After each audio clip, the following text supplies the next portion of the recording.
Scotland is an ancient and wild place. It's there that the unstoppable expansion of the mighty Roman Empire was halted firmly in its tracks. Legionnaire veterans, hardened by years of bloody conflict on the savage frontiers of the Imperium, turned back once they reached the land they called Caledonia. It's always been somewhat of a mystery to historians as why Rome ceased its conquest just short of complete victory. Why its generals chose to build a 73-mile-long wall that stretched coast to coast across northern Britain. Some scholars note the lack of natural resources, explaining that the empire had nothing to gain from subduing the Scots. But thick ancient forests would have yielded millions of tons of lumber to fuel the empire's war machine, not to mention the abundant red iron ore buried in Scotland's vast rolling hills. Regardless, the answer to the age-old question actually does reside in the land's seemingly infinite, impenetrable forests. For there is something that exists in the dark, damp woodlands of old Caledonia. Something that was once worshipped before it slipped into rumor and legend. Something that was here long before humanity and will be here long after we're gone. I grew up in the Boston neighborhood of Charleston, the son of a moderately wealthy set of parents who were still very much in love. My dad would take me to Red Sox games followed by big, greasy pizza slices in the North End. Mom ran a small Italian pastry place, sometimes bringing home a batch of all the cannoli and Napoleons that weren't sold that day. It was a happy childhood, but one that was about to be cut short, one bitterly cold Christmas Eve, shortly before I graduated high school. It was one of those frigid New England winters. Thick fog hung in the air, water pipes froze and burst, forming patches of black ice that slowed traffic to a crawl. My father was headed home from a local bar after a few festive beers with his work buddies. But just a block from his house, he slipped on a patch of sleet and hit his head on the sidewalk. The doctor said he suffered a brain hemorrhage, and that we'd be lucky if we would talk to him if he ever woke up from his coma. A month later, on the 30th of January, my mother made the decision to have his life support turned off. I don't think she has ever forgiven herself. It was then that our relationship began to deteriorate. She grew depressed and spiteful. She started to self-medicate with vodka and Valium. She never, ever said it, but I knew I reminded her of my father. I had his eyes, she used to say, his nose. All that anger, frustration she held for him, choosing to walk home instead of getting a cab like she told him to. It was all taken out of me. It broke my heart, but in a twisted way, I understood. So by the time college applications came around, the University of Edinburgh in Scotland offered me a place to study contemporary history as a part of an exchange program. I jumped at the chance.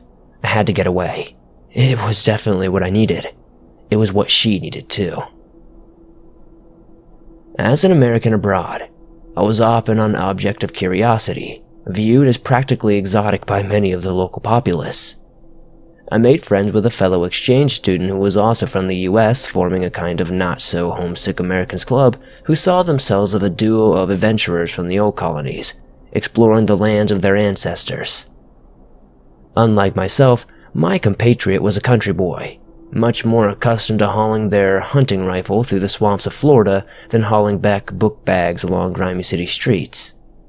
So it only took a few months before my southern friend was conspiring to take me camping, determined to share the peace and bounty of nature he missed so very much. So together with one of our English friends, Morgan, we planned a trip to the largest forest of the United Kingdom. Gallows Forest, 300 square miles of lakes, hills, and woodland, with only a handful of trails dividing it up. Even now, I find it hard to bring myself to write its name. It'll do us a world of good to take a break from the city, said Morgan, stepping off into the railway platform of a small Scottish town. Get some fresh air in the lungs. Get back in touch with Mother Nature. I hear you, man, Noah responded, proudly sporting his Miami Dolphins hoodie. Even somewhere as awesome as Edinburgh, after a while, I just start to feel suffocated, you know? I just think it's going to be kind of weird going camping without a rifle. I feel like naked or something. Your arms are going to thank you later, I remarked with a laugh. I went hunting with my uncle once. That Remington got real heavy after carrying it for a few hours. Besides, there ain't no bears or gators here. It was a chill October morning as we made the short hike out of town, paying no mind to the locals who eyed us suspiciously from grubby window panes. Not even a half hour had passed, but already I was regretting having packed so much in my rucksack. The straps dug into my shoulder so hard it felt like they were cutting off circulation. I had to rest my thumbs under them, just to keep the ache at bay. Naturally, it was a great relief when a life stack wagon came trundling around a bend.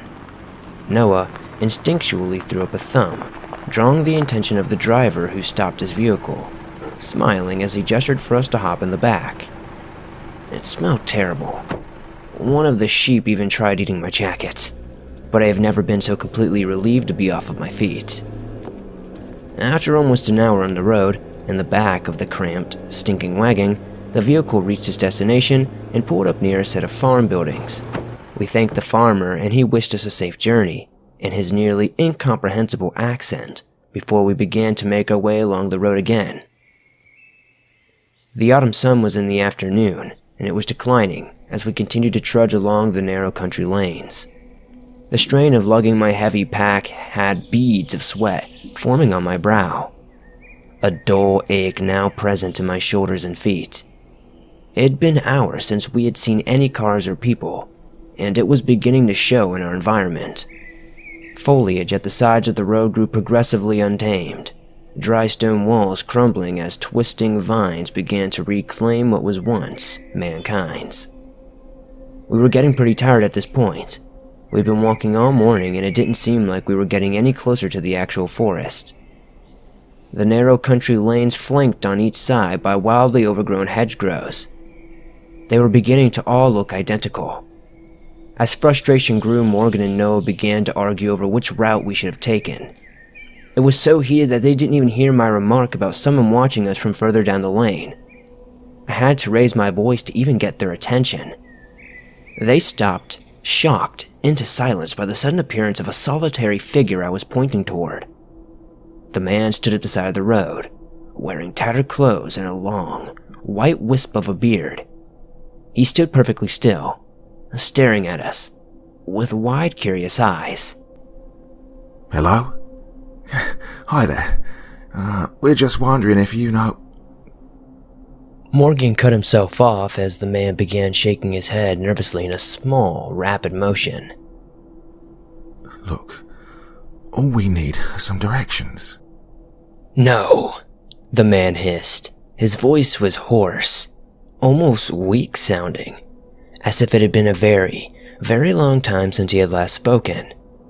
We tried to get any kind of information out of him, remaining perfectly polite the entire time, but he still just shook his head, struggling to make eye contact with us. He didn't say another word, not even as we said our goodbyes and passed him in the road. The man just stood there, watching us march toward our fate. After a day's worth of walking, we had finally reached the end of the road. The tarmac was cracked and weathered. Grass sprouted through the tiny fissures in the surface. It was here that the road literally and physically ended, swallowed up by nature as the vast, sprawling forest opened up ahead of us. It struck me as deeply unnerving seeing a road so inexplicably abandoned. It was primeval. Millions of huge, dense pines that spread out before us like an ocean of dark green. I had never seen anything quite like it in my life. By this point, the sun was beginning to sink towards the horizon, transforming the sky's deep blue into magnificent shades of pink and orange. Despite being hungry, thirsty, and disgustingly sweat-soaked from our excursions, we decided to push on. We had to. After all, darkness was drawing near. Moving through the forest itself was hard work. Pine needles dug into exposed flesh while small biting insects feasted on us, causing huge, itchy welts. Walking behind someone meant that thin, spiky branches would whip back into your face. It was agonizing.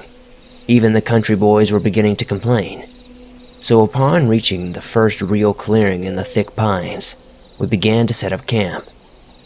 At this point, I almost want to tell you that we heard scary noises coming through the trees as pale moonlight cast ominous shadows around us. But we didn't. Aside from the ghostly calls of a few owls, the first night was actually pretty serene. The guys were right. This outdoor stuff really did bring some sort of peace, if only for a short while. Looking back, I almost wish something had happened on that first night. Maybe then we would have just turned back while we still had the chance. Started the next morning.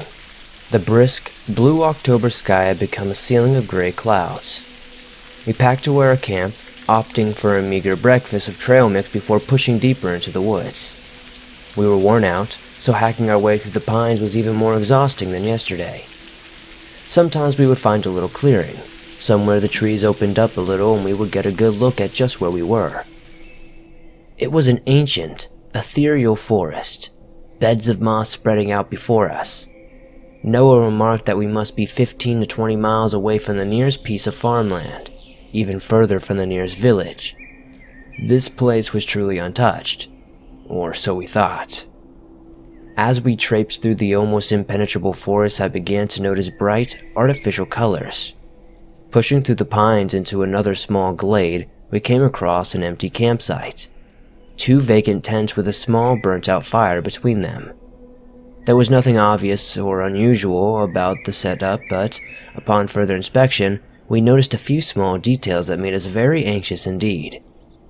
Mess tins filled with rotten food were sat near the charred logs and ash that made up the extinguished campfire. Half-full plastic bottles of murky, stagnant water lay nearby. Oh, wow.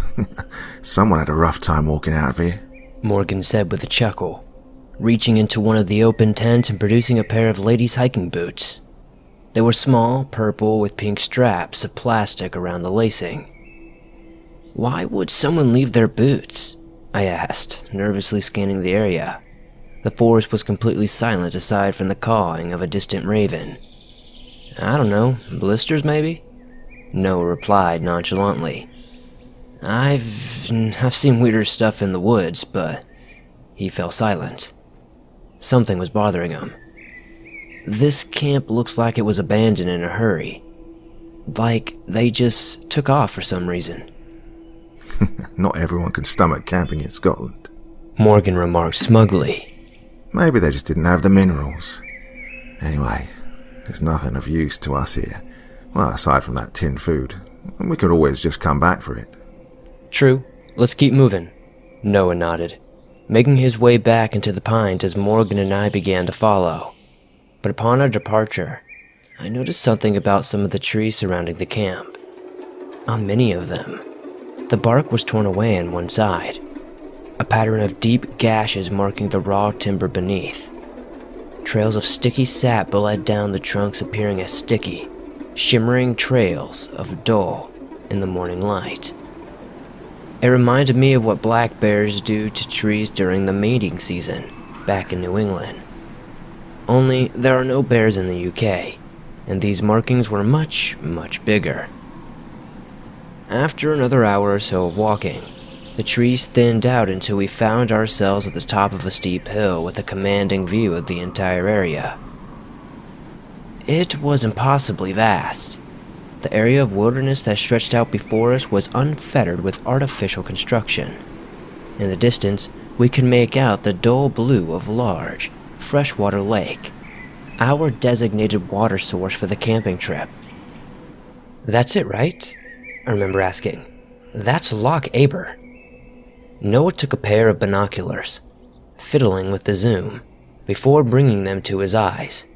Morgan and I took off our packs, lowering our aching bodies to the dirt to recoup some energy. Noah observed the terrain for a few moments, muttering complaints to himself. Suddenly, he fell silent. His mouth dropped open. He only took the binoculars away from his eyes when his hands began to shake. What the F is that, dude? Noah was pale, thrusting the binoculars in Morgan's direction, with a distinct hint of panic in his voice. Look over there. Do you see that? Morgan took the binoculars, directing the telescopic lenses to where our friend was pointing. I see a lot of trees, mate. Very little else. Ah, Noah growled, grabbing the binoculars trying to relocate what he had seen. I did not just imagine that shit. I swear to God, dude, it was... He struggled to find the words, falling into the dirt with his head in his hands. What did you see, Noah? Bloody hell, mate. Talk to me. Morgan was trying to laugh off the tension, but it was obviously forced. Noah never acted like this. He knew something was wrong. As I listened to Noah and Morgan begin to argue again, a flash of movement in my peripheral vision caught my eye. I turned to look, but there was nothing, only the silence and stillness of the woods. I told myself it was a rabbit or a squirrel, but I couldn't shake the feeling that something else was watching us through the trees. Something larger, something older. At first, Noah refused to continue the journey, insisting that he had seen something that was not a trick of the light. We pressed him for more information, but he only seemed to grow increasingly frightened as he tried to describe the thing he saw, almost as if he couldn't comprehend it. It took a while, but we did manage to calm him down, convincing him to rationalize whatever he had seen and just to move on. 19 hours of walking and you just want me to turn back now? Man the F up. This seemed to do the trick. We had only just arrived in Galloway. To turn back now would be a monumental waste of time and effort. Reluctantly, he agreed to move on. We were beyond drained by that point. Physical and emotional exhaustion had set in so heavily that I had to force one foot in front of the other in order to keep going. One more step, I kept telling myself. One more step and we can rest for a while. My hands and neck throbbed from the incessant itching of insect bites. My neck, back, and shoulders were aching from hauling my stone-heavy pack through acres and acres of wild woodland. All of a sudden, I felt my foot snag on something hidden by the blanket of greenery underfoot. I remember hitting the dirt hard and the impact knocking the wind out of me for a moment as I struggled again to get my footing. "Jesus, you okay back there?" one of the guys asked. I just gave them a nod, still fighting to catch my breath. Morgan walked over to the patch of forest I had tripped over, his eyes narrowing as he spied something hidden amongst the moss. He touched down, took a grip of something, straining as he attempted to wrench it from the earth. "What the hell are you doing, Morgan?" Noah sighed, shaking his head as we continued to walk, albeit at a much slower pace. With a grunt, Morgan finally freed the thing from its shallow grave, wiping away caked dirt from a section of it. It was worn, jaggedly broken, but it was unmistakable. It was steel. Clearing away more soil revealed what appeared to be a partially decomposed ivory hilt. This is a bloody Roman sword. It's a gladius. Look at it. He was transfixed. The thought of an untapped source of Roman artifacts was evidently making his head spin. We gotta keep going. There could be more of this stuff. I mean, we could be rich. I mean, seriously, fucking rich. Guys, the fear in Noah's voice made my blood run cold. You better come see this. I had no idea back then that there are things the human mind is almost incapable of comprehending. Many of our natural reactions to stimuli have been trained and redefined by our ancestors, almost as if we're programmed to react in a certain predefined way. However, when eyes present the brain with images that it has no pre-programmed reaction to, the system stutters. The body is not told how to react. We wandered towards the clearing, pushing through the trees that concealed Noah from us. There we found him, frozen to the spot, quaking before something I still see in my darkest of nightmares. There were huge pine trees, twisted and deformed, their roots and limbs winding together into a kind of arcing cradle. Beneath them, a large, shallow pit had been cut away from the earth. Every inch was filled with bones. Entire rib cages jutted out from the soil like animal traps. Long femurs, yellowed and broken with age, were arranged into intricate patterns into the earth beneath us. Centipedes and lice crawled out of the open eye sockets of cracked skulls, their jaws hanging open in a silent scream of death. There must have been hundreds, if not thousands of human remains, half buried in the earth before us.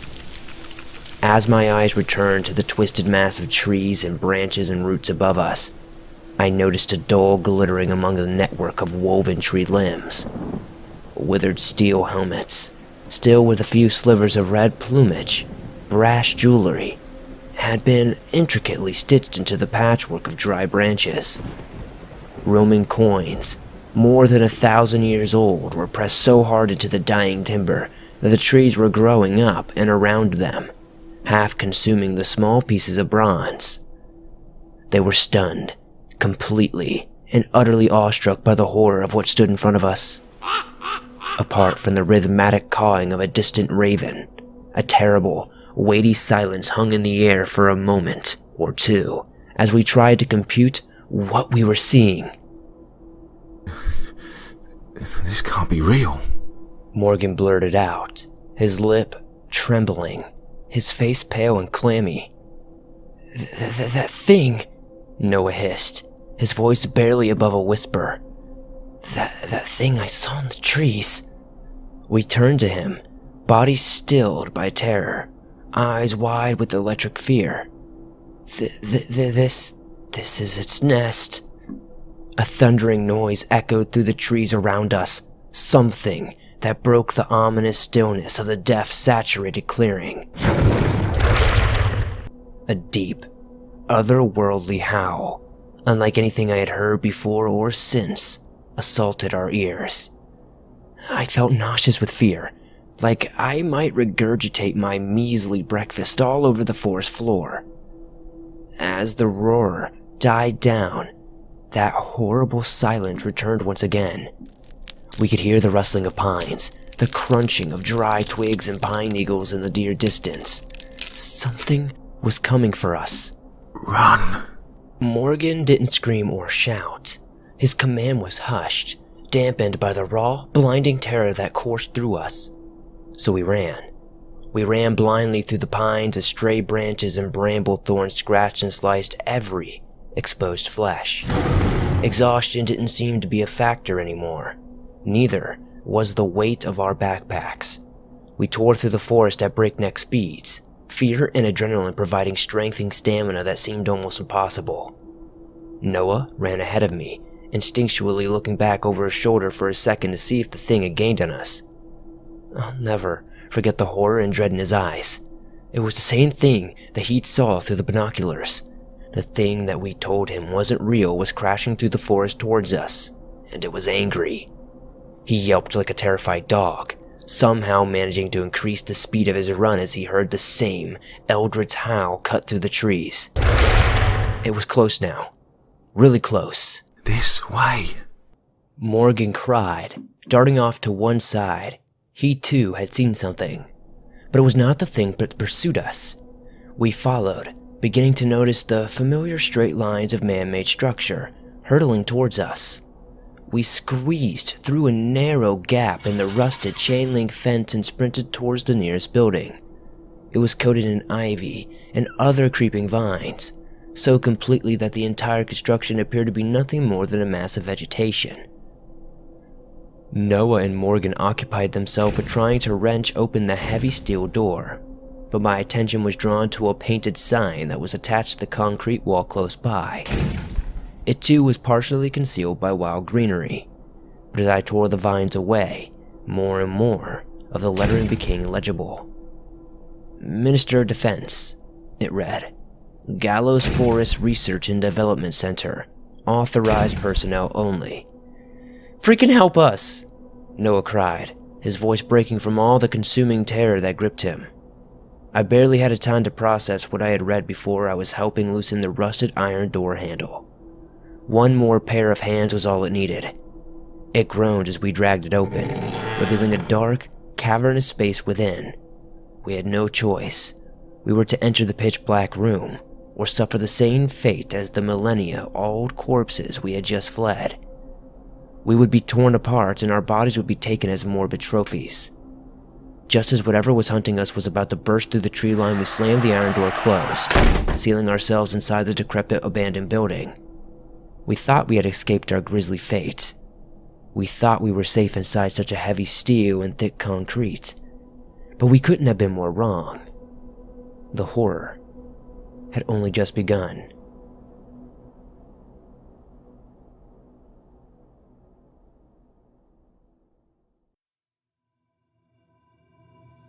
Darkness. Pitch darkness so inky black that it felt like we had been locked inside some ancient, subterranean tomb. The only sounds were the ragged breaths of my terrified friends and the muffled, furious howls of the creature outside. I didn't move. I couldn't. I was paralyzed with fear as I crouched on the cold, concrete floor of the bunker, listening as the creature's shrieks grew louder and louder. Oh God, I heard Noah whisper in the dark, his voice breaking with fear. It's coming. The thick, steel door shook as something slammed into it from the outside. Terror stabbed through my guts, the sound echoing around the stone walls of the bunker until it felt as if it were rattling my skull. Oh Jesus, please no, God, please help us. Tears of raw panic filled my eyes, my trembling hands reaching for the small pen knife in my pocket. It won't do a thing. It won't do a goddamn thing, I thought to myself. It's going to break in here and rip my arm from its sockets before I can even try to stab this freaking monster. I'll bleed to death, watching it tearing my best friends inside out, and there's nothing I can do. Not a freaking thing I can do. I fumbled for the blade in the darkness, ready for that hideous thing to smash through the door, ready to die trying. But nothing came. Whatever that thing was, it stopped trying to force its way inside. We heard its howls grow quieter and quieter as we waited terrified in the darkness, waiting to die. After what seemed like an hour of us remaining still as statues in the dark silence of the bunker, a single torch beam shot out from the direction of Morgan in his backpack, pointing squarely at the bunker steel door. Instinctually, I began to rummage through my own pack, folding away the pen knife and searching for the small LED torch I had packed. Noah, however, did not rush to retrieve a torch. His first thought was that the burner cell phone he'd brought for an emergency, a small but reliable piece of technology that had a battery, could be used at least a week without needing to be recharged. Oh, thank God, I remember saying, a warm feeling of hope spreading through my chest. Freaking concrete is blocking the signal, Noah cursed. But first chance we get, I'm calling for rescue. We're going to be fine. Everything's going to be just fine. Rucksacks off, boys. Morgan hissed. Grab your torches, phones, food, and first aid kits. Everything else we can leave behind. He was running on pure adrenaline. Millennia-old survival instincts kicking in hard. We need to move and we need to move fast. Wait, what? Noah reacted as if Morgan had completely lost his mind. And go back out there? Are you goddamn serious right now? No, I don't mean go back out there. Morgan barked in reply. I'm saying there has to be another way out of here. There must be. And what if there isn't? That thing is probably out there waiting for us. I'm not going back out there. Nuh-uh. F that. No goddamn way. Noah and Morgan continued to argue back and forth as I shined my torch around the darkened room. The walls were evidently once painted white, the color now faded to an almost sickly pale yellow. Filing cabinets sat rusting next to large, dated computer equipment. a thick layer of dust having settled everything around us. The place reminded me of the reception area in a doctor's office. "What is this place?" I asked out loud as Noah and Morgan ceased their bickering, peering around as torch beams scanned the environment for clues. Without a word, we each rose to our feet, tossing our heavy rucksacks into a cobweb-infested corner before we began to explore the abandoned bunker. "Stay together," Morgan whispered, leading the three of us down a long, dark corridor. We silently stopped at the first half-open doorway we came to, exchanging nervous looks as we prepared to head inside. Slowly, Morgan pushed on the clammy, rotten wood and shone his torch into the filthy room. Row upon row of hospital beds lined the small, dank interior. All were empty and unmade, black mold festering on the damp mattresses, all except one. On this bed in a very far corner of the room, a motionless shape was covered by a grimy, once white sheet. Morgan began to approach it. "Morgan!" Noah hissed, his fear tinged with frustration. "What the hell are you doing, man?" Morgan didn't listen, ignoring the questions as his footsteps were punctuated by the crunch of dust and old masonry. We simply watched, our torch beams flickering around illuminating clumps of old cobwebs and the carcasses of decaying vermin. He took hold of the sheet, slowly dragging it away to reveal a time-worn, gore-encrusted skeleton. A faint gasp echoed around the room as we stared, awestruck at the sight of the cadaver. The bones, a muddy brown as mold feasted on what little remained.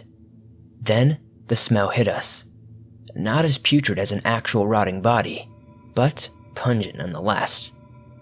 "Jesus!" Noah exclaimed, covering his mouth and nose with the sleeve of his jacket.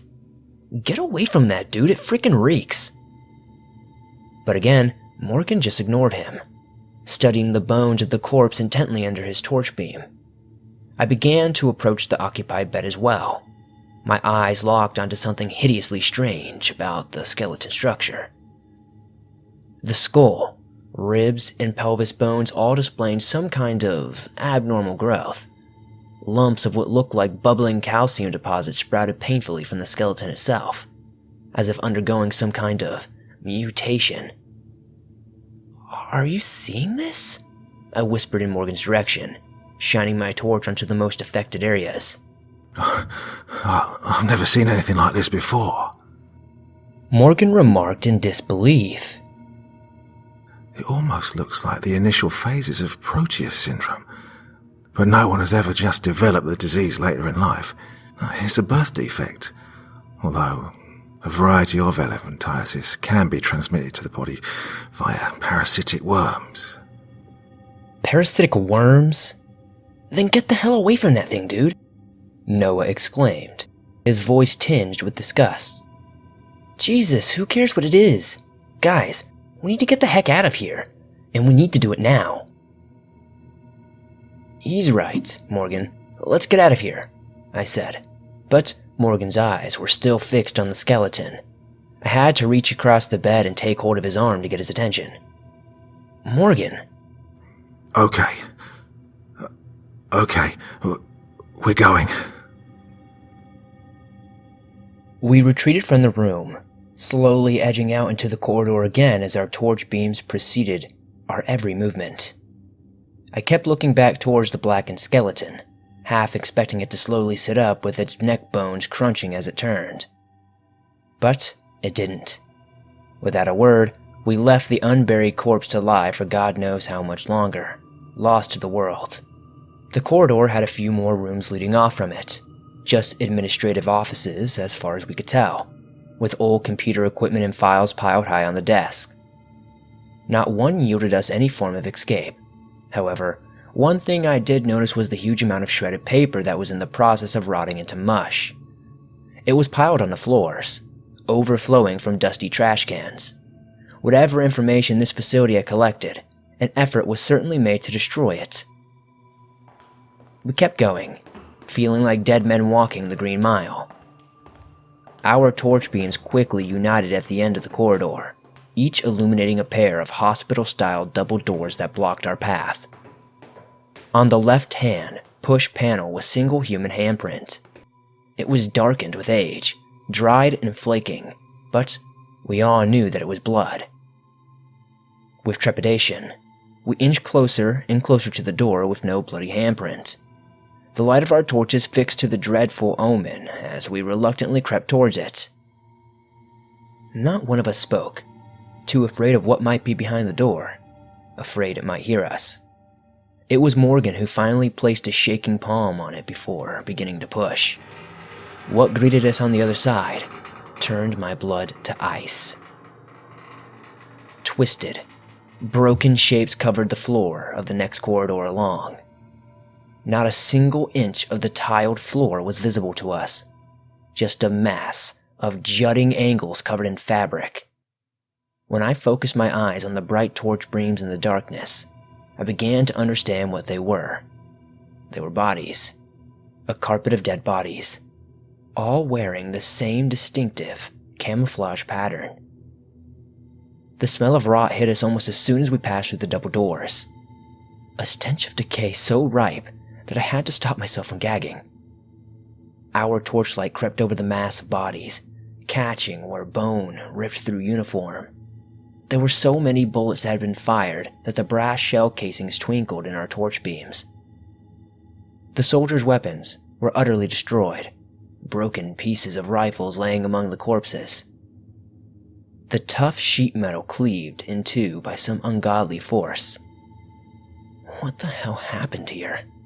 I whispered to myself, covering my nostrils with my sleeve to keep the toxic stink at bay. They were trying to kill it. They were trying to kill it and it slaughtered them. The sea of skeletal corpses was the only thing separating us from another door at the end of the corridor. A single threshold, our only perceived means of escape. Morgan took a deep breath, steeling himself for what was to come, then took a single step onto the mass of bodies. With a sickening crunch, he shifted his weight, finding a foothold among the forest of bones. He took another step, almost losing his balance among the carnage as he began to advance slowly down the corridor. We followed, leaning on the walls for balance as we edged through the piles of butchery. I tried not to look down. I tried not to acknowledge that skeletons of men who died unnatural deaths were being ground to bone meal beneath my boots. Yet, as I tried to set my foot down on one particularly raggedy patch of human remains, my boot sank through the ribcage of one unfortunate soul, causing me to slip and crash into the festering debris below with a nauseating crack. I remember my hands sinking into the flesh soup that congealed on the tiled floor. The gluttonous remains of liquefied flesh and organs that felt like a cold jelly on my palms. I panicked, rolling around among the bodies. If a jagged piece of bone had cut me open, if even a smidgen of decaying human slime that reeked beneath me had gotten into a fresh womb, I would be doomed. Shit. Help! Help! Morgan reacted instantly, scrambling back among the bodies, leaning against a wall as he held a hand out to me. I was covered in it, rotten slime oozing down the sleeves of my jacket. The stench was unbearable. I gagged as I pulled it off from me, flailing desperately to free my arms from the sleeves. When I finally did, I followed Morgan and Noah along the edge of the corridor, driving myself forward with all the will I could muster. When we had at least cleared the final few corpses, the ground once again became stable under our feet. I couldn't hold back any longer. My stomach flipped, sending out hot bile spilling out from between my lips. Bent double and still leaning against the faded paint of the walls, I emptied the meager contents of my stomach onto the grimy, tiled floor. I felt a solitary hand against my back, a futile attempt from Noah to calm my nerves, but he knew better than to speak. There were no words to console any of us by this point. Now all that seemed to stand between us and our freedom was one single door. Morgan tried the grubby metal handle. The thing rattled but wouldn't budge. He became erratic, trying with all his might to pry the handle open, eventually slamming a fist into the thick, reinforced plastic. "Morgan, look!" Noah directed his torch into a small rectangular object that was fixed to the wall near the door itself. It was a card reader. At once, we turned back towards the mass of bodies, realizing with horror that we need to be forced to go through it again. One of them has to have it. One of them has to have the goddamn keycard. All we have to do is find it. Simple. I'm not so sure who Morgan was trying to reassure, us or himself. And so it began. We retraced our steps among the stinking, skeletal remains, rummaging through camouflaged combat jackets stained black with decay. It was filthy work. We coughed and spat, trying to rid ourselves of an odor so foul we could almost taste it. Check their ranks. If any of these poor bastards has the keycard, it's an officer. Morgan rasped, and his voice was straining from the effort. "Holy crap, you guys, check it out!" Noah exclaimed, pulling an old revolver from the remains of one of the dead. He snapped the chamber open, revealing 3 unfired bullets out of the possible 6. With the expertise of a frontier cowboy, Noah freed the empty shells from the chambers, spun the revolver cylinder, and snapped it back into place. This might just save our lives, man, for real. I almost cried out in joy when I spied a symbol on one of the uniforms that contrasted to the others, a singular star shape instead of the usual chevrons. Enthusiastically, rummaging through the dead man's jacket, I think I almost wept when I felt the distinct regular shape of a plastic keycard. "Got it!" I held the small piece of plastic above my head, a trophy that made every high school hockey medal seem worthless in comparison. "You magnificent bastard! I could kiss you." Here, mate. Lash it over. Morgan said, a wide, hopeful smile on his face. We were elated. We felt like survivors, like we could get through anything, but we were wrong to feel like that. Wrong to celebrate prematurely. Oblivious to the nightmares that awaited us on the other side of that locked door. Morgan started to look nervous as he began to examine the keycard. The plain, white plastic bore nothing but the metallic information strip. No details, no information. There was nothing to indicate this was even the correct key. Please work. Please, God, just bloody work for us. Morgan hissed, reaching slowly to place the keycard into the reader's receiver. For a second, all our hopes hinged on this one single action. He swiped the card. Silence. He swiped again. Still nothing. Oh no. Oh no, why did we think that would work? Noah's voice was frantic as he began to hyperventilate. This freaking shithole hasn't had power in 20 years. The freaking door runs on electricity.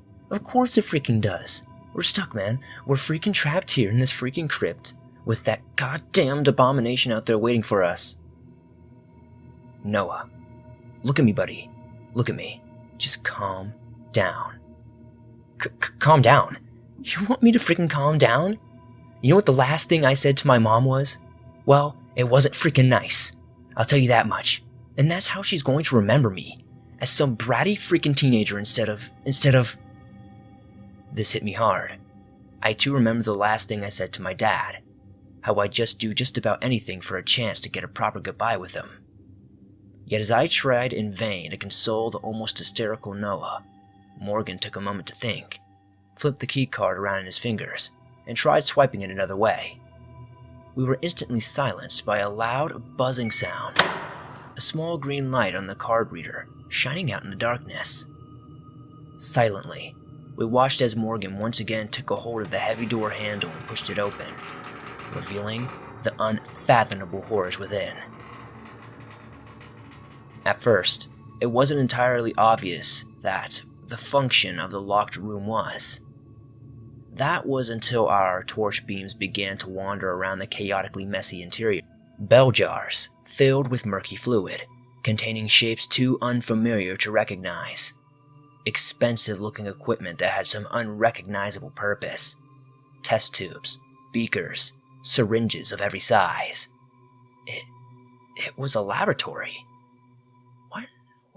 What are... Noah was lost for words, completely dumbstruck as the light of his torch traced its way along a line of specimen-filled jars, the formaldehyde in the fluid giving the jars an ominous green tinge. Rats, guinea pigs. It was impossible to tell what the species were, the origins of these monstrosities. They were hideously deformed, mutated beyond all recognition. They soon joined Noah, staring at horrified things in silence. At the rows of twisted, broken creatures as their tiny jaws hung open, frozen in their final moments of pain and confusion. Holy crap, dude, look! Noah's torch darted over to one particular specimen, its light jittering on the wall as his torch shook from pure fear taking over his body. It looks almost like... I know. My voice dry with terror. They created that thing here. Didn't they? That thing that chased us. However that thing came to be, the people that ran this facility spent their final moments trying to kill it. Now, help me find a way out of this goddamn room. The laboratory had no obvious exits, save the door we entered by. But there was one thing. Another lone card reader built into one of the bare walls. One by one, after finding no evident means of escape, we centered on the card reader. Morgan held the plastic keycard in his grip once again, sliding it through the card reader as we watched the small, green light flicker on. A huge rush of air sounded, causing each of us to panic as the laboratory began to faintly vibrate. We waited for a moment, half expecting the room to fill with poison gas or for some sci-fi self-destruct sequence to activate. But only a few seconds later, a large wall panel began to sink backwards, shifting sideways to reveal a secret passageway bathed in darkness. Once again, Morgan was the first to step foot into the unknown, leading us down the cramped, narrow passage. As we began to reach the end, I could hear our footsteps echoing around a large, open room. Surely escape was close. It had to be. But what greeted us at the corridor widened out into a huge, atrium-style room is something that drove me to the brink of sanity. In the center of the large, empty hall sat a huge obsidian monolith, so intensely black that it seemed to absorb the light of our torches. It must have stretched up into the air for almost 50 feet, dwarfing us as we approached the dark textured surface. What the... Noah whispered under his breath, reaching out with a shaking, curious hand to touch the mysterious object. No, don't touch it. I mean, we have no idea what this thing is, do we? Jesus Christ, just look at it. It's beautiful. But what is this thing? It's like nothing I've ever seen before, Noah echoed, withdrawing his fingers from the surface of the monolith. See those symbols? These are druidic runes, belonging to a tongue that was archaic even to the ancient druids. It's not out of the question that it would be the oldest written language on Earth. Morgan pointed towards a series of tiny engravings. It dawned on me at this point that almost the entirety of the huge, obsidian tablet was covered in these tiny, runic engravings. Symbols so tiny and intricate that it was baffling to me how such an ancient people could have managed to create such a sophisticated work. I really don't like this, man. We should be looking for a way out of here, not fawning over this prehistoric freak show. Noah began to grow erratic again, shining his torch around the large hall until his torch beam settled on what appeared to be a ventilation duct. Bingo! His eyes lit up as he rushed over to the metal grate. Setting his torch down before hooking his fingers into the grill, he strained for a second, feeling the thin metal begin to cut into the flesh of his fingers. Then drew his hand away with a grimace. A little help, guys? Morgan and I threw our gloves on, watching as Noah followed suit, cursing himself for not thinking to do so. None of us would be making it out of here if we had sliced up fingers. Okay. 3, 2, 1. Pull! We grunted and strained in unison, pulling on the ventilation grate with all our might before it finally dislodged with an ear-splitting, metallic screech. Noah immediately lowered his head towards the darkened opening, inspecting the arterial tunnel with his anxious eyes. "You not going in there, are you?" I asked him, unable to believe he was contemplating such a thing. I've never been good with enclosed spaces. "You got a better idea?" he responded, squeezing himself into the narrow vent. "Let me just check it out. If it's nothing, well, at least we tried." It took mere moments before he called back. Guys, I see light. I think this leads up to the surface." Noah's ecstatic voice echoed back towards us. "And you're sure we can all fit in there?" "Yeah, man, it's a little cramped, but it's a way out, isn't it?" He's right. This could be our only chance. If that thing we saw in the woods is watching the bunker's entrance, this might actually be the only way for us to make it out alive. My heart was in my mouth as I squeezed myself into the tiny, tomb-like ventilation shaft. It was intently uncomfortable. I felt trapped, my palms sweating as my pulse began to quicken. With Morgan in front of me, we crawled along the freezing steel of the tunnel, worming our way through what seemed like a mile of the damn thing before the shaft began to jerk upwards, back towards the surface. I felt like short of breath, like we were running out of oxygen, but the deeper the breaths I took, the less I felt like I continued to squeeze along the vent. "Morgan," I wheezed, feeling more panicked with every passing moment. "Morgan, I think I'm stuck." Keep pushing, mate. We're nearly there. Curry and beers are on me tonight. We just have to keep going a little bit further. He tried to reply in his typically casual manner, but I could hear the distress. It was thick in his voice. "No, really, the edges of my vision are becoming a fuzzy white. I felt like I'd pass out any moment. I'm stuck, dude. I can't breathe. I'm gonna pass out. I can't freaking breathe. You gotta freaking help." Calm the fuck down. You're having a panic attack. Just breathe. You're gonna be okay. Everything is gonna be okay, I promise. You'll see. You'll see how all this was worth it. Just keep bloody going, man. Come on. Morgan's voice cut through the panic. I tried to focus on the sound of Noah bashing his gloved fist against the surface grate, feeling the wave of relief washing over me as with one final effort, he smashed through the rusted metal grate from its moonings. "There you go, son of a bitch." He sounded jubilant, euphoric. I never forget crawling towards the light, seeing his gloved hand reaching down to greet me. It was over. Finally, we were safe. As I climbed out, Noah was already switching on the burner cell phone, the sole source of our hope for survival.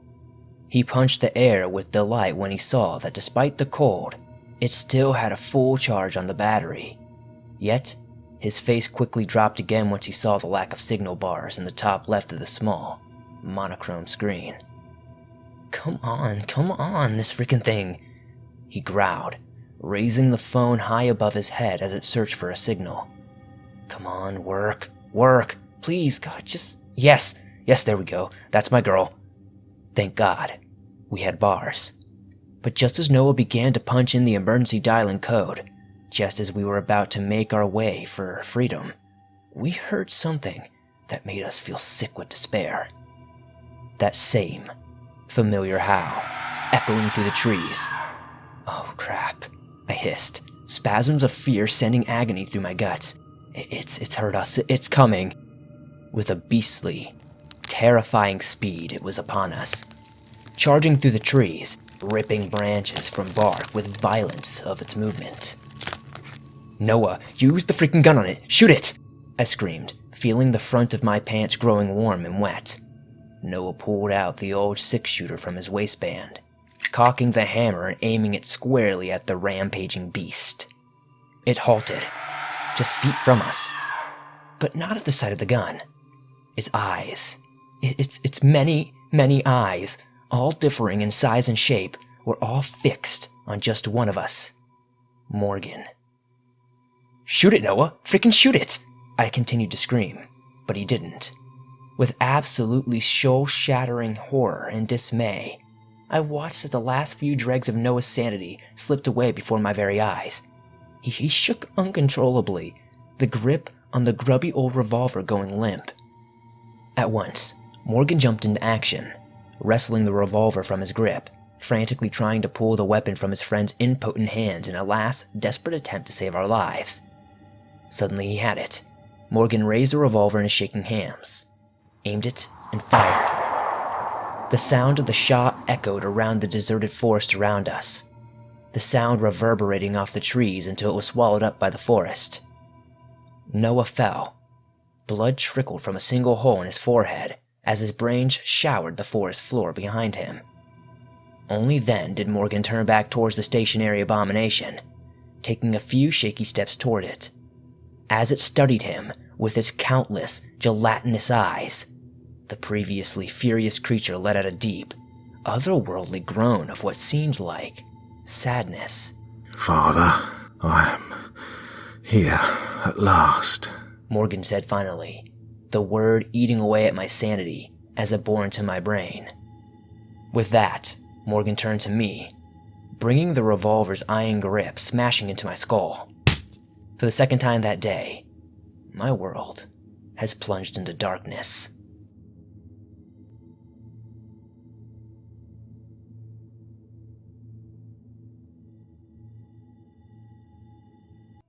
It is cold. So cold I can't bear to cast off my blanket to face another, freezing Boston morning. I roll over, burying my head under a pillow to block out sunlight filtered through iron-gray clouds. Footsteps out my bedroom proceed to the sound of my door frame creaking open. "Time to wake up, buddy. You're gonna be late for school." I ignore my father's voice, pretending to be asleep. "If you're up in the next half hour, I can drop you off on the way to work." I remain quiet, the blanket rising and falling in time with my breaths. It is so warm and comfortable here. I don't want to leave. "Come on, buddy. I know it sucks, but you gotta wake up." I don't want to face what I know I'll have to. "Wake up, son. Come on. Wake up." A dull ache throbs in my skull as I awake to being dragged across the forest floor. I still feel numb, my eyes drifting in and out of focus. One of them feels sticky and warm, gummed up with clotting blood. I remember the head wound. I remember where I am. There's an intense pressure around my ankles as dry twigs and pine needles scratch at my face and hands. Twisting my body, I try to look up at the living atrocity that hauls me through the woods. The creature has me in a vice grip, a ghastly mess of flesh and bone that almost resembles the claw of a lobster is clamped so tightly that I begin to lose all feeling in my feet. The pale, molted flesh on its back is stretched and ripped by hideous bone protrusions that gleam with what I can only realize are spent bullets. Abnormal organs pulse and spasm beneath skin that's tracked with blackened blood vessels which pump a dark, vicious fluid around in its body. I panic, twisting in its grip again, my fingers digging into the dirt, trying in vain to find any kind of way to get out of this. The thing stops, turning toward me. I can see its many eyes in my peripheral vision, gelatinous masses of shimmering jelly. But I can't look into them. I won't lose my mind like Noah lost his. Noah. Oh God, what did they do to you? I feel the thing's grasp begin to tremble with fury, grunts of wild rage sounding in its throat as its nostrils flare like some berserk primate. Vicious tendrils of drool begin to slip from its maw, landing hot and slimy on the waterproof lining of my clothes. It is hungry. Father! Not now, Father. Not yet. Morgan. That treacherous, conniving bastard. Hate blooms back in my heart, tempered only by grief for my fallen friend. I don't want to believe it. I don't want to believe the horrific sparks of memory that light up the void of unconsciousness. I turn again, shifting my prostrate form, until he comes into view. His eyes, ringed by black circles of exhaustion, they stare back at me, unfeeling. To my infinite disgust, I actually see him smile, but not the smile I had come to know over the past year or so. Not the smile of a friend. This is the smile of a predator. Morgan followed as the creature dragged me back into the bunker facility, down the long, dark corridors, until we were once again in the large hall containing the huge, druidic artifact. There it stood, dwarfing the three of us with its ungodly size as the creature tossed me down onto the hard, steel floor, before disappearing into the darkness once again. The impact knocked the wind out of me, a sharp pain in my chest now accompanying the dull ache in my head. It took me a second to pull myself up onto my hands and knees, summoning every last ounce of strength as I desperately prepared to make it or break it. Don't get any ideas there, mate. Morgan's flashlight blinded me, the metallic clack as he pulled back the revolver's hammer. What the hell is going on, Morgan? Oh, I suppose you do deserve an explanation. You're going to give us so much. The least I can do is give you a few answers. With the same smug smile on his lips, Morgan sat down on the cold steel floor next to me, still aiming the revolver squarely in my direction. Do you know the story of the Roman Ninth Legion? I made no reply. Imagine, you're a Roman soldier, living in a shining beacon of civilization, one of law and order, tradition and piety, and then you're told you're going to Britannia, that dark and miserable wilderness on the very far reaches of the Empire. You've heard the stories, an ancient land of monsters and savagery, where the elders consume poison to commune with their barbaric, reasonless gods. You just joined for 3 square meals, but now you're off to God knows where to fight God knows who. I suppose some things never change.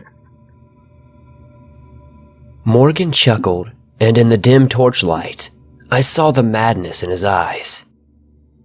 Your ship lands on a barren, rocky coast. You wonder just how anyone can live in a freezing, sodden wasteland that barely knows the sun's warmth. You don't understand the local people. You start to see them as something less than human. You whet your sword at Caer Caradoc, letting it taste the blood of tribesmen. Yet, the further north you travel, the wilder the land and the people become, until you're in a place so far from the light of Rome that you wonder if such a place can ever be truly civilized. Here, in the land they call Caledonia, you encounter savage, naked warriors screaming as they tear through the forest with tattooed faces and painted flesh, their weapons crafted from carved bone. They charge into battle, unafraid of death, because for them, death in battle meant more than just reaching the peaceful fields of Elysium. It meant immortality. For the overlords of these men had filled their empty heads with unholy ideas of resurrection, fortifying them with groundless beliefs in an unending cycle of life and death. These were the Druids. The Druids ate algaric mushrooms to commune with their gods. You know the kind, the little red ones with white spots, famous for their hallucinogenic properties. During the crisis that was the Roman invasion, religious ceremonies went into overdrive. The druidic shaman began rituals that would last for days, weeks even, constantly consuming mushrooms until they either lost their minds or lost their lives. Never had they known horror such as the legions, mass crucifixions, ingeniously unpleasant forms of torture, captured warriors ripped apart by horses. To the local tribes, it was the Romans who were savages, not them. It was a catastrophe. All hope seemed lost. Whole tribes became refugees, fleeing north into the highlands to evade the cruel hand of the emperor. They begged and pleaded with their gods, but none responded. Again and again the druids invoked their silent gods, crying out for them to cease their indifference. Then, out of the great vast void they called into, something called back. Something they didn't recognize, something that, unlike their fabled deities, didn't have a name. And here's another thing the history books won't tell you. Around the same time that Agricola led his troops across the Caledonian frontier, a twin-tailed comet hurtled through the sky and smashed into the forests inhabited by the western tribes. When they went to investigate the disturbance, this is what they found. Morgan nodded towards the huge, black monolith, towering over us in the center of the darkened room.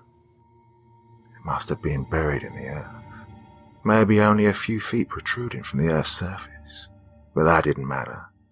It didn't dampen the thing's potency.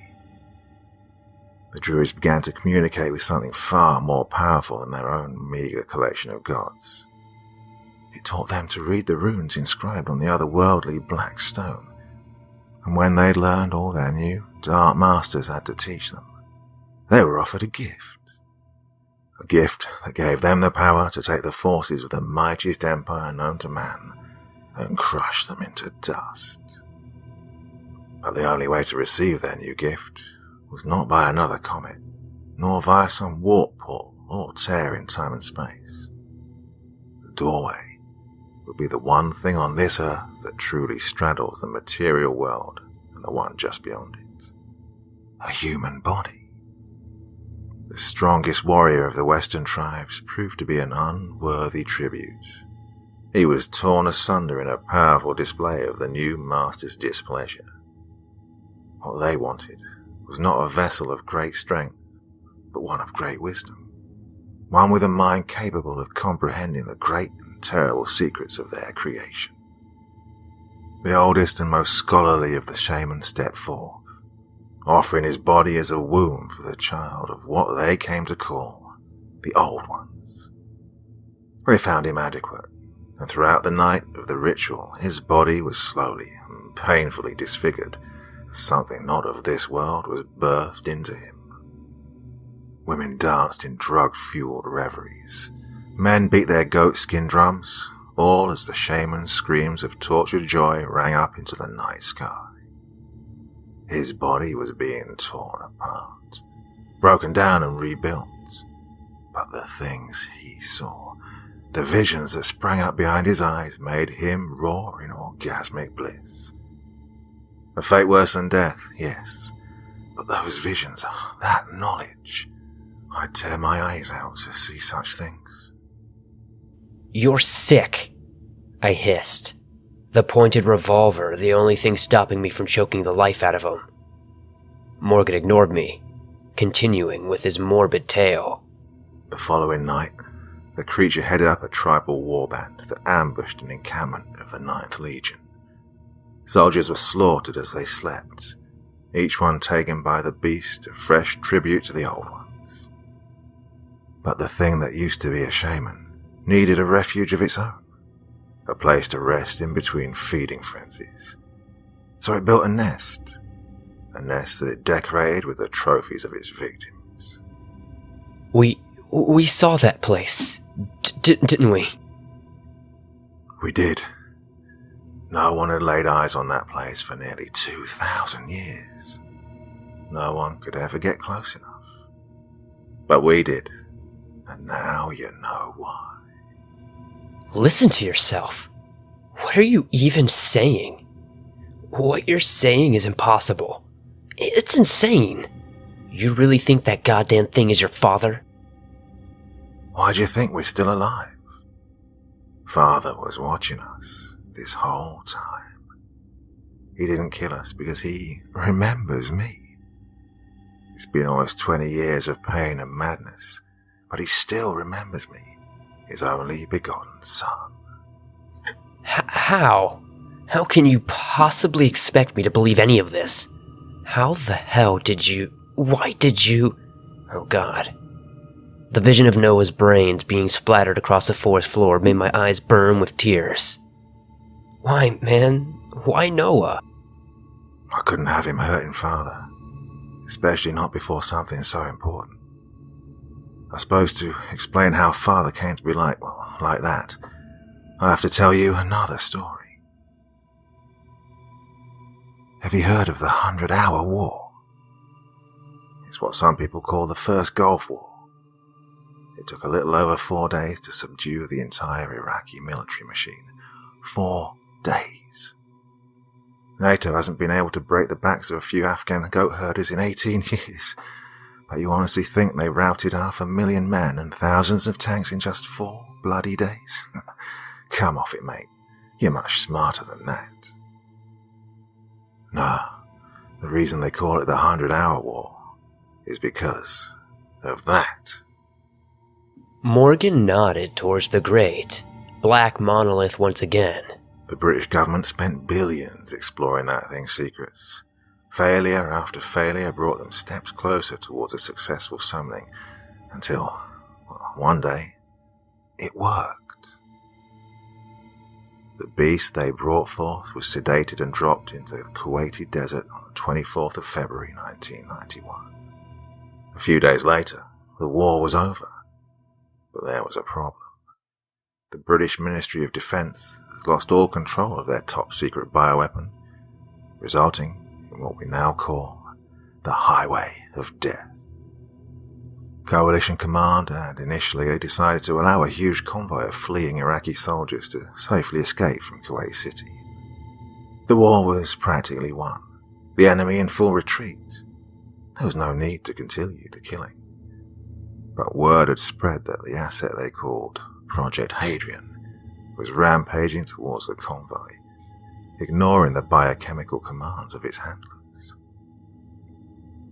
That night, for 10 whole hours, the coalition bombed and strafed the convoy into oblivion.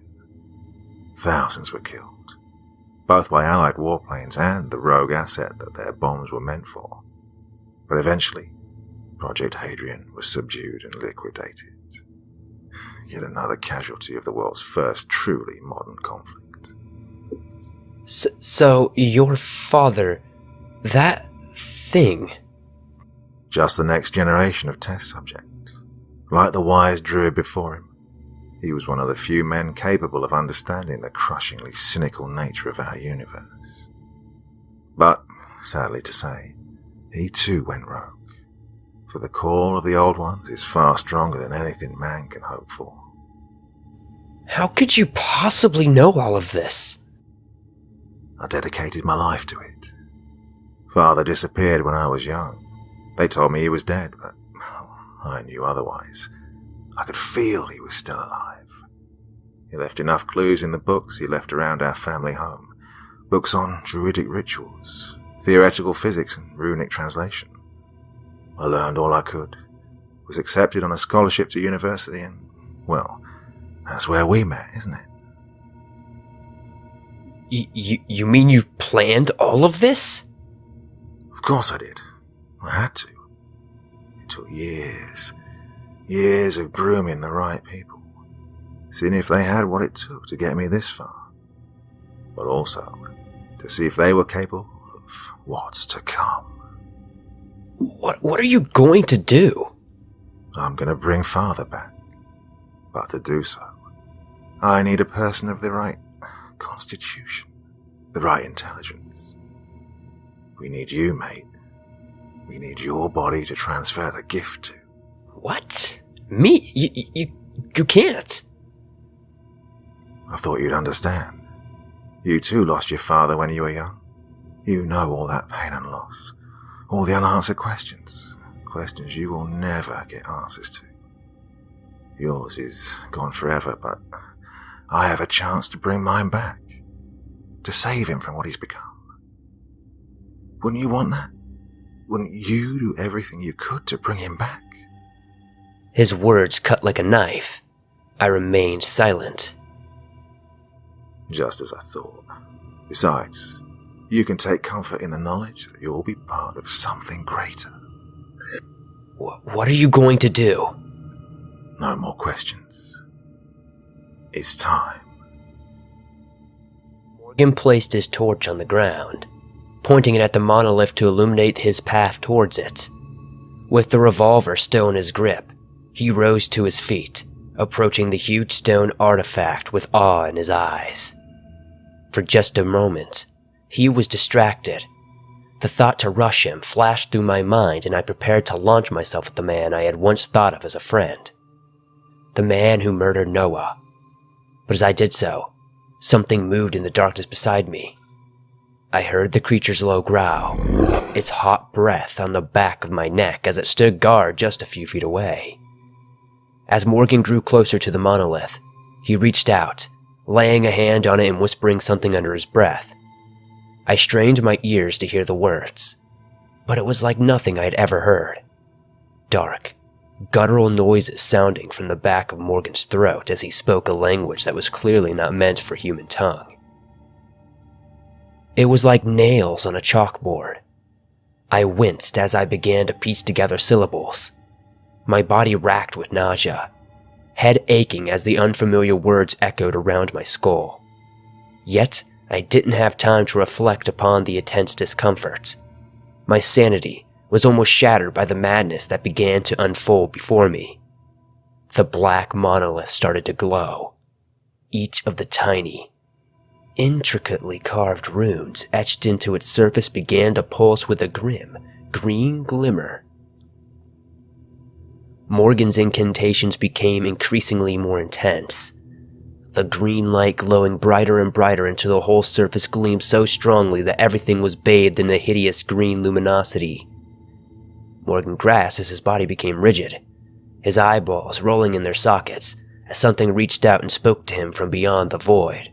Father, he exclaimed, a mad kind of wonder in his voice. I see them. Eyes as big as the planets. The creature roared as it too approached the monolith, bathing in its sickening, verdant radiance as Morgan was overcome. I see them. Eyes as big as the planets. But the old ones had made their decision. It was the creature's turn to go rigid, frozen in its place as its many, many eyes burned with the same green glow that festered on the monolith. Its limbs twitched and dangled like some hideous marionette as the old ones began to reclaim what was theirs. In a flash, the creature threw its huge clawed hand into Morgan, sending him curling across the hall before he landed with a thickening crunch. Father, please. He groaned, a freshly broken wrist flopping grotesquely as he tried and failed to find his feet. It's me. Your son. I beg you. It doesn't have to be like this. I know you're in there now. Please, don't do this. There was no mournful groan from the creature this time. No deep, sorrowful whimper from the thing that was once Morgan's father. It made a sound that, for the first time, made me see how the abomination before my eyes could once have been human. It laughed. It laughed as it tore into him, puncturing Morgan's chest cavity with its clawed hand as it used the other one to tear off its legs at the hip. A shower of blood, almost black in the green glow, erupted from his raggedly torn thigh as it was flung across the hall. Organs were pulverized by devastating blows, flesh shredded and pulped by the creature's terrifying strength. When only the head was left intact, the creature cradled Morgan's blood-soaked cranium in its grip for a moment, before it cracked open the skull and feasted on the mess inside. As the hall filled the nauseating, sloppy shucking sound that emanated from the creature's maw, I saw the one thing that could give me a way out. It was the one single thing that could save me from a fate as hellish as Morgan's. The revolver. With the creature momentarily distracted with his meal, I crawled over towards the old sidearm, stretching my arm painfully to grab a hold of it. I was surprised at how clear the answer seemed to be in the moment, how easily I found myself cocking the hammer, putting my finger on the trigger, placing the barrel to my temple. When people talk about how your life flashes before your eyes, it's not entirely untrue. My heart was pounding as I felt the cold steel of the revolver, my hand trembling as I thought of all the people I owed an apology to. All the people that would forever wonder how I disappeared in the forests of Scotland. How cruel it seemed to be on my mom, that she could lose both her husband and her son within just a few years. But then I thought of Noah, of the dopey look in his eyes as he lay dead among the fallen leaves. I thought of my father too, how peaceful he looked in that hospital bed, the steady beeping of the heart monitor, the gentle hush of the life support machines pumping air into his lungs. I would be seeing them both again very soon, and with one quick jerk of a finger, I pulled the trigger. Nothing. The hammer fell with a dull click. I pulled again, and still nothing. The round in the chamber had misfired. It was a dud. I broke down hearing the creature slinking over me for a fresh meal. But I couldn't turn to it. I couldn't watch it. I simply surrendered to my fate and hoped that, when death came, it wasn't too excruciating. But the pain was unbearable. The burning sensation of the thing beginning to peel the flesh from my calf sent a shrill scream of agony erupting from my throat. I could feel it using its hideously malformed mandibles to probe my blood vessels, but it was draining more than just blood. I could feel it taking everything. I twisted in place, aiming the revolver at the creature's many eyes in one last desperate attempt to save my life. The bullet in the final chamber of the revolver was still very much functional. The booming report of the sidearm echoing around the huge hall as the half-inch chunk of lead ripped into the thing's deformed features. It howled, strange luminescent fluid pouring from its ruptured eyeball. The green glow of the monolith suddenly erupted, burning so brightly that the entire structure seemed to be consumed with raw, eldritch energies. I was blinded, throwing my hands up to my face as a booming cacophony seemed to vibrate through my very core. It was a voice, the voice of the old ones. Suddenly, it's hard to breathe. I gasped for air, but my chest was racked with pain from the lack of it. Blinded, panicking and half mad, I once again slipped into unconsciousness. When I finally awoke, I was laying on the forest floor. Even in a state of semi-consciousness, I sensed how incredibly weak I was, how drained and withered my body felt, as I tried and failed to pull myself up onto my feet. It had only been a day or two since we had ventured into the woods, but my hands looked emaciated. The hair on my arms had turned a kind of salt and pepper gray. When I finally did drag myself in the dirt, walking was agony. My knees hurt and my back ached, doubtless from the loss of blood caused by the rampaging creature. Yet, as I checked the leg it had easily torn open, there was no wound, only a hideous, ragged collection of scar tissue on my dry, wrinkled skin. It took hours for me to get out of the woods, hours to find a road that even looked like it might head back to civilization. But when I did, and I almost wept with joy as my blurry eyes managed to distinguish the dark concrete among the greenery, I prayed for rescue. I prayed I would see anyone on the road back to town. They could call an ambulance, the cops, anyone who would have saved a dying young man, the lone survivor of a nightmare too grotesque to recall. Then I saw them, a small group walking towards me on the narrow, hedge-rimmed lane.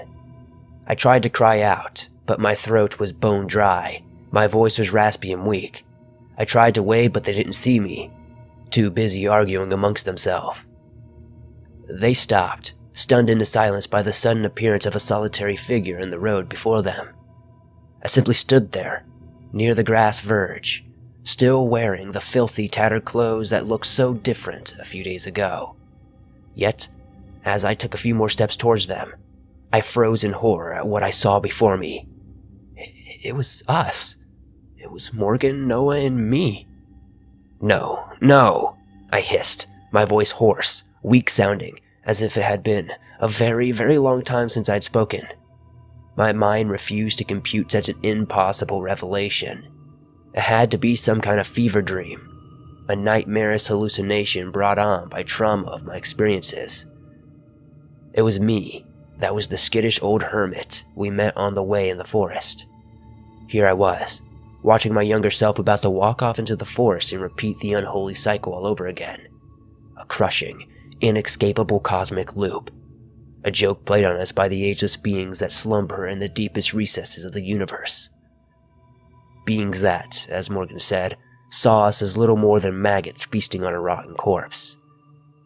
I couldn't bring myself to say another word, not even as they said their goodbyes and passed me in the road. I simply stood there, watching them trudge towards their doom, my doom, as the final few shreds of my sanity begin to unravel and slip away. And I, too, was lost to the void.